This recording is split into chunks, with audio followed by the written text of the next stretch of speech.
افغان طالبان اور بھارتی اسپانسر فتنہ الخوارج کا پاک افغان سرحد پر حملہ، پاک فوج کا سرحد پر بزدلانہ حملوں کا منہ توڑ جواب۔ پاک فوج کی مؤثر کارروائی سے 200 سے زائد دہشت گرد جہنم واصل۔ ISPR کے مطابق فائرنگ کے تبادلے میں 23 جوانوں نے جام شہادت نوش کیا جبکہ 29 زخمی ہوئے۔ ISPR کے مطابق 11 اور 12 کی درمیانی شب پاک افغان سرحد پر حملہ کیا گیا۔ بروقت کارروائی کے بعد پاک فوج نے 21 افغان پوزیشن پر قبضہ کر لیا۔ فتنہ الخوارج نے پاک افغان سرحد کے لمبے حصے پر پاکستان پر حملہ کیا۔ بلا اشتعال اور دشمنانہ کارروائی کے طور پر پاکستان پر حملہ کیا گیا۔ ISPR کے مطابق بزدلانہ اقدام میں فائرنگ اور چند مقامات پر دراندازی کی گئی۔ حملہ سرحدی علاقوں میں عدم استحکام پیدا کر کے دہشت گردی کے اہداف کی تکمیل کے لیے کیا گیا۔ حق دفاع کے تحت پاک فوج نے سرحدی پٹی پر مؤثر اور فیصلہ کن رد عمل دیا۔ مسلح افواج نے طالبان فورسز اور ان سے وابستہ خوارج کو سنگین جانی نقصان پہنچایا۔ Taliban post, camps, headquarters اور دہشت گرد سپورٹ نیٹ ورک کے انفراسٹرکچر کو بڑا نقصان پہنچایا۔ شہری جان و مال کے تحفظ اور غیر ضروری جانی نقصان سے بچنے کی تمام احتیاطی تدابیر کی گئیں۔ ISPR کے مطابق پاک فوج اپنے عوام کی جان و مال اور ملکی سالمیت کے تحفظ کے لیے ہم وقت تیار ہے۔ پاک افغان بارڈر پر طالبان کی جانب سے بلا اشتعال جارحیت، پاکستان کا منہ توڑ جواب۔ پاکستان فورسز نے افغان طالبان کی توپسر پوسٹ پر قبضہ کر لیا۔ ویڈیو بھی منظر عام پر آگئی جس میں پاکستانی فورسز کو توپسر کی طرف پیش قدمی کرتے دیکھا جا سکتا ہے۔ جوانوں نے افغان پوسٹوں پر پاکستانی جھنڈا بھی لہرا دیا۔ افغان فورسز کے خلاف پاک فوج کی بڑی اور اہم کامیابی۔ سیکورٹی ذرائع کے مطابق پاک فوج نے برامچہ سیکٹر میں افغانی شہیدان پوسٹ تباہ کر دی۔ افغانی دران میلہ اور ترکمان زئی کیمپس بھی تباہ کر دیے۔ خرلاچی سیکٹر میں افغانی پوسٹوں کو بھی نشانہ بنایا۔ بیشتر افغان طالبان پوسٹیں خالی چھوڑ کر بھاگ نکلے۔ قبضہ شدہ افغان پوسٹوں پر آگ اور تباہی کے مناظر دیکھے جا سکتے ہیں۔ مؤثر فائر سے فتنہ الخوارج کا مرکز کھرچر فورٹ مکمل تباہ۔ افغانستان سرزمین سے پاکستان پر ہونے والے بلا اشتعال حملوں کے بعد پاک فضائیہ حرکت میں آ گئی۔ ڈرونز کے ذریعے TTP کے خفیہ ٹھکانوں اور تربیتی مراکز چن کا نشانہ بنایا۔ جنگی طیاروں کا افغانستان علاقوں کابل، پختیا سمیت سرحدی پٹیوں پر بھی مسلسل گشت شروع کر دیا۔ صدر مملکت آصف علی زرداری اور وزیر اعظم شہباز شریف افغانستان کی جانب سے سرحدی علاقوں میں اشتعال انگیزی کی شدید مذمت۔ صدر آصف علی زرداری نے کہا کہ پاکستان اپنے قومی مفادات، علاقائی خود مختاری اور سلامتی کے تحفظ کے لیے پرعزم ہے۔ جموں کشمیر پر کسی بھی متنازع یا گمراہ کن موقف کو پاکستان کبھی تسلیم نہیں کرے گا۔ وزیر اعظم شہباز شریف نے کہا پاکستان کے دفاع پر کوئی سمجھوتا نہیں ہوگا۔ فیلڈ مارشل سید عاصم منیر کی قیادت میں پاک فوج نے افغانستان کو بھرپور جواب دیا۔ پاک فوج نے متعدد پوسٹیں تباہ کر کے انہیں پسپائی پر مجبور کیا۔ ہمارا دفاع مضبوط ہاتھوں میں ہے، ہم ملک کے چپے چپے کا دفاع کرنا خوب جانتے ہیں۔ وفاقی وزیر داخلہ محسن نقوی کی بھی بلا اشتعال فائرنگ کی شدید مذمت۔ کہا پاکستان کی بہادر فورسز نے فوری اور مؤثر جواب دے کر ثابت کیا کہ کسی بھی اشتعال انگیزی کو قطعاً برداشت نہیں کیا جائے گا۔ پاکستان کی فورسز چوکس ہیں، ان کا جواب پتھر سے دیا جا رہا ہے۔ چیئرمین پیپلز پارٹی بلاول بھٹو نے کہا ہے کہ افغان حکام علاقائی امن کے مفاد میں تحمل اور ذمہ داری کا مظاہرہ کرے۔ انہوں نے پاک افغان سرحد کی حالیہ صورتحال پر تشویش کا اظہار کیا اور کہا کہ افغان حکام علاقائی امن کے مفاد میں تحمل اور ذمہ داری کا مظاہرہ کریں۔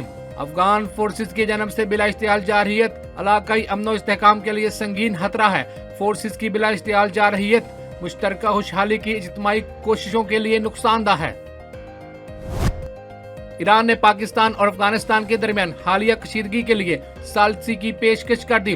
ترجمان ایرانی وزارت خارجہ اسماعیل بقائی نے پاکستان اور افغانستان کی حالیہ کشیدگی پر تشویش کا اظہار کیا اور کہا ہر ملک کی علاقائی سالمیت اور قومی خود مختاری کا احترام ضروری ہے۔ ان کا کہنا تھا کہ کشیدگی کم کرنے کے لیے پاکستان اور افغانستان فوری طور پر مذاکرات کریں۔ قبائلی عوام کا افغانستان کی حمایت یافتہ دہشت گردوں کے خلاف ہتھیار اٹھانے کا اعلان۔ کہا دہشت گردوں کے خلاف جنگ میں پاک فوج کے شانہ بشانہ ہے۔ وطن کا دفاع ہماری ذمہ داری اور ہم اسے پورا کریں گے۔ قبائلی عوام نے کہا کہ پہلے بھی دہشت گردوں کو سبق سکھایا، اب بھی سکھائیں گے۔ پاکستان کی افواج ہمارے ماتھے کا جھومر اور اس کے شہداء ہمارا فخر ہے۔ پاکستان نے ایک طویل عرصے تک افغان مہاجرین کی میزبانی کی، اس کا آج یہ صلہ دیا جا رہا ہے۔ عمائدین نے دو ٹوک کہا کہ افغان مہمان بن کر آئیں گے تو سر پر بٹھائیں گے، دشمن اور حملہ آور بن کر آئیں گے تو جواب گولی سے دیا جائے گا۔ وزیر اعظم شہباز شریف کل مصر کا دورہ کریں گے۔ ترجمان دفتر خارجہ کے مطابق وزیر اعظم شرم الشیخ میں ہونے والے امن سربراہ اجلاس میں شرکت کریں گے۔ مصر کے صدر عبد الفتاح السیسی اور امریکی صدر ٹرمپ نے وزیر اعظم شہباز شریف کو اجلاس میں شرکت کے لیے مدعو کیا ہے۔ وزیر اعظم شہباز شریف کی صدر نون لیگ میاں نواز شریف سے اہم ملاقات۔ پاک افغان کشیدگی اور دونوں ممالک کے درمیان تناؤ کی صورتحال پر تبادلہ خیال۔ وزیر اعظم کی نواز شریف کو حالیہ حکومتی اقدامات اور پالیسیوں پر بریفنگ۔ ملاقات میں ملک کی سیاسی صورتحال اور دیگر اہم امور پر بھی تبادلہ خیال۔ عوام کے جان و مال کا تحفظ، قانون کی بالادستی اور دہشت گردی کا مکمل خاتمہ حکومت کی اولین ترجیحات میں شامل ہے۔ وزیر اعظم شہباز شریف کی وزیر داخلہ محسن نقوی سے ملاقات میں گفتگو۔ وزیر اعظم نے وزیر داخلہ اور ان کی ٹیم کی کاوشوں کو سراہتے ہوئے ہدایت کی کہ شہریوں کے جان و مال کے تحفظ کو یقینی بنانے کے لیے مربوط اور مؤثر اقدامات جاری رکھے جائیں۔ جو الحمدللہ پاکستان سے برے طریقے سے شکست کھا گیا، وہاں پہ بیٹھ کے افغان عبوری حکومت کے وزیر خارجہ ہمیں دھمکیاں دے رہے ہیں۔ ہاں بھائی، آپ ٹھیک کہہ رہے ہو، نہ ہم سوویت یونین ہیں، نہ ہم برطانیہ ہیں، نہ ہم امریکہ ہیں، نہ ہم نیٹو ہیں، ہم پاکستان ہیں۔ ہم آپ سے یہ بات کہنا چاہتے ہیں کہ آپ کے ملک سے میرے ملک کے اندر دہشت گردی بند ہونی چاہیے۔ پاکستان کی افواج نے جس طرح آپ کو جواب دیا ہے، یہ تو آغاز ہے۔ جہاں بیٹھ کے ہمیں دھمکیاں دے رہے ہو، ان سے ہی پوچھ لو کہ ابھی چند ماہ پہلے ان کے ساتھ کیا حشر ہوا ہے۔ ہندوستان میں بیٹھ کر افغان وزیر خارجہ ہمیں دھمکیاں دے رہی ہیں۔ نہ ہم سوویت یونین، نہ امریکہ، نہ برطانیہ اور نہ نیٹو، ہم پاکستان ہیں۔ پاکستان علماء کونسل کے چیئرمین حافظ طاہر محمود اشرفی کا ویڈیو بیان۔ کہا، آپ کے ملک سے ہمارے ملک میں دہشت گردی بند ہونی چاہیے۔ افواج پاکستان نے جس طرح آپ کو جواب دیا، ابھی تو یہ آغاز ہے۔ افغان طالبان بھارت کے خلاف پاکستان کی کارروائی سے سبق سیکھے۔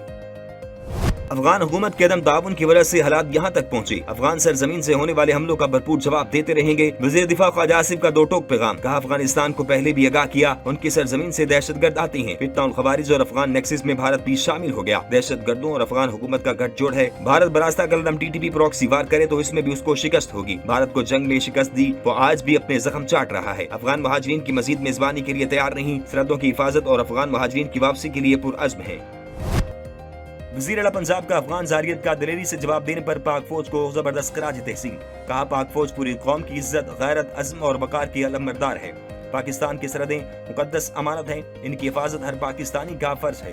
وزیر اعلیٰ سندھ نے کہا کہ پاکستان اپنی خود مختاری پر کسی صورت سمجھوتہ نہیں کرے گا۔ افغان قیادت دہشت گرد عناصر کے خلاف امن اقدامات کرے۔ گورنر پنجاب اور گورنر سندھ کی بھی افغان زاریت کی شدید الفاظ میں مذمت۔ کہا، پاکستان کی محتاط جوابی کارروائی افغانستان کے لیے سبق ہے۔ افغانستان کی بلا اشتعال کارروائی پر پاکستان نے ابھی چند اہداف نشانہ بنائے ہیں۔ افغانستان کسی زون میں ہے تو پاکستان یہی پار طالبان کے سر پر توڑ دے گا۔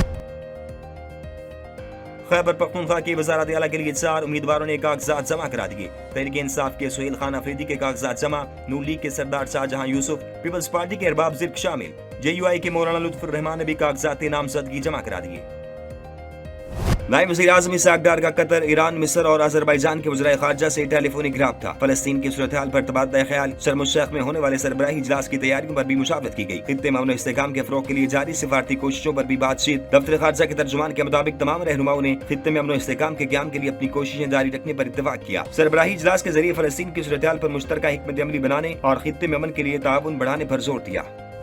مذہبی جماعت کا احتجاج، سربراہ JUI تنازع کے حل کے لیے متحرک۔ مولانا فضل الرحمان کی درخواست پر مذہبی جماعت اور حکومت کے درمیان مذاکرات جاری۔ مولانا فضل الرحمان نے کہا، تحریک لبیک کا معاملہ خوش اسلوبی کے ساتھ حل ہونا چاہیے۔ ذرائع کے مطابق سربراہ JUI کا وزیر اعلیٰ پنجاب اور رانا ثناء اللہ سے بھی رابطہ۔ کہا، معاملے کو خوش اسلوبی اور افہام و تفہیم کے ساتھ مل بیٹھ کر حل کیا جائے۔ ملک کی حالات تصادم کے متحمل نہیں۔ امن و امان کی صورتحال کے پیش نظر سندھ حکومت میں 1 ماہ کے لیے دفعہ 144 نافذ کر دی گئی۔ محکمہ داخلہ سندھ نے نوٹیفیکیشن جاری کر دیا۔ صوبہ بھر میں جلد سے جلوسوں، ریلیوں اور دھرنوں پر پابندی عائد۔ نوٹیفیکیشن کے مطابق 5 سے زائد افراد کے جمع ہونے پر پابندی ہوگی۔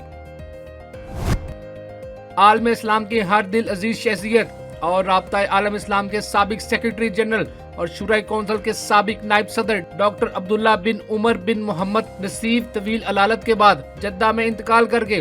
ڈاکٹر عبداللہ بن عمر بن محمد نصیف کی نماز جنازہ الجفالی مسجد جدہ میں ادا کی گئی۔ رابطہ عالم اسلامی کے سیکرٹری جنرل اور چیئرمین مسلم علماء کونسل شیخ ڈاکٹر محمد بن عبد الکریم العیسی نے ان کی خدمات کو سراہا۔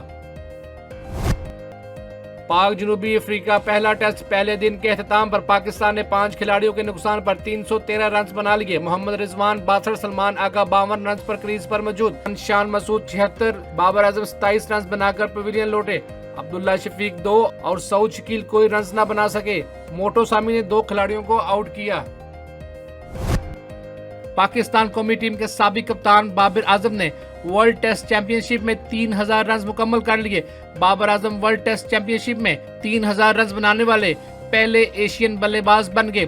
بابر پاکستان کے پہلے اور مجموعی طور پر 8ویں کھلاڑی ہیں جنہوں نے یہ اعزاز حاصل کیا۔ انہوں نے 2016 میں ویسٹ انڈیز کے خلاف ٹیسٹ ڈیبیو کیا تھا۔ اب تک 59 ٹیسٹ میچز کھیلے، 108 اننگز میں 4235 رنز بنائے۔ ان کا سب سے زیادہ سکور 196 رنز ہے۔